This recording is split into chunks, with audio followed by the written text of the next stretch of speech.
Welcome back to another video. This is a video about a post I made. How would you do, would y'all want a RADITZ redemption arc? And this is how I would personally do it. One, I think you bring him back with the regular Dragon Balls. I think that would be easy to do, easy to retcon that he's been dead for too long. That could be retconned easily in Super. They do it all the time in anime. If you wanted to make it work, you make it work. Number two, you make him be able to soul search. Don't give him a wife, don't give him a kid, don't even let Goku, Vegeta, let nobody like him, because they still hate him for what they did, or for what he did in Dragon Ball Z. Yes, they still hate him. Now you let him soul search around the galaxy, just making sure Saiyan's no longer a threat, and maybe he even tries to go back to Frieza's army, saying that he's a loyal servant or whatever, and then Frieza will obviously reject him because he's a Saiyan and he knows their potential and he wants nothing to do with Saiyans anymore, especially Goku's brother. Now, when he's done all that soul searching, let there be a villain arc. Let there be a villain that's a major threat that's coming to Earth, right? We don't know where. You could say it's a different universe villain. Say it's like a universe 5 villain that somehow was able to universally jump between universes and met Raditz. Raditz meets him. Raditz is, of course, since he's a bad guy, blah, blah, blah. And they develop a rivalry / friendship in terms of hating Earth, hating other people.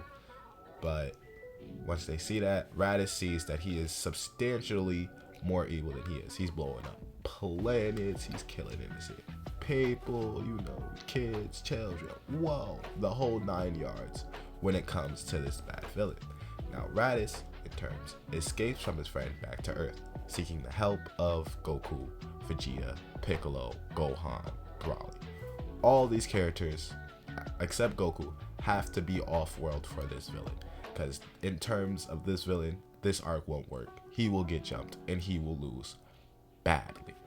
Now, with this, Raditz sees that Goku is insanely stronger than how he was back in the Saiyan arc. He requests Goku to train him or to send him to the masters that helped him be this strong. Now, does he get to train with Whis? No, far from it. But during this little training arc for this villain, because he wants to defeat him personally, it's a personal beef, wants to beat him. They train, they grow closer as brothers. Goku still doesn't view him as a brother until the villain comes to Earth, and this villain has become substantially stronger. Is able to challenge even Gohan of all people, and tries to kill Gohan. Now, in this little scenario, Raditz saves Gohan. For some reason, Gohan's instincts not working. Didn't tell him to activate Super Saiyan Beast, or it's not able to go Mystic or Ultimate form. Just, he was just sleeping, basically. Raditz saves Gohan. Whoa, right? So that will repent for what he did back in the Saiyan arc. Now, him and this villain go at it. They have to go up in space because this will be, of course, a planetary destroying event. So Raditz drags him out in space. Now, with Raditz's new strength, he's only able to go, let's say, Super Saiyan 2. He wasn't able to go that strong because he has no attachments. He hasn't been able to emotionally connect with his emotions to really strive for a 3, the god, it blue, and Goku doesn't trust him enough to let him achieve that form, which just makes sense. Now, this is how they would write Goku in this arc. Of course, Goku would teach him how to go god and blue, at least in character. But for this one, nah.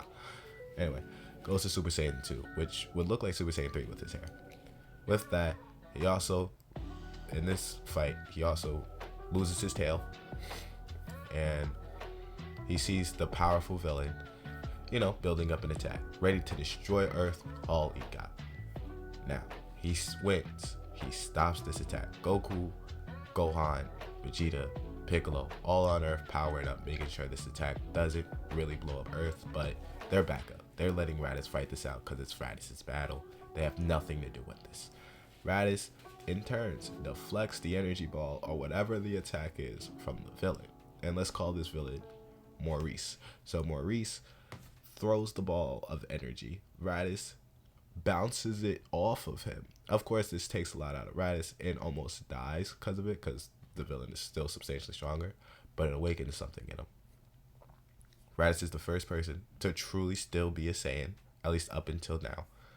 He awakens Super Saiyan 4. This is the only part where you would give Raditz a specific form, because I wouldn't want him to be like a god, you know.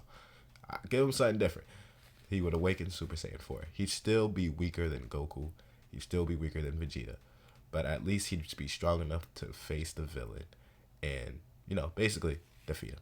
So now he defeated the villain with the new Super Saiyan 4 form. He comes back to Earth. His brothers, Goku sees him, and Goku calls him brother. Gohan calls him uncle, and he smacks Vegeta, because Vegeta is still Vegeta at the end of the day. And him and Piccolo hug it out. And that's how I would do a Raditz redemption arc. Of course, there's probably a little intricates that y'all may think of, so let me know in the comment section of your thoughts.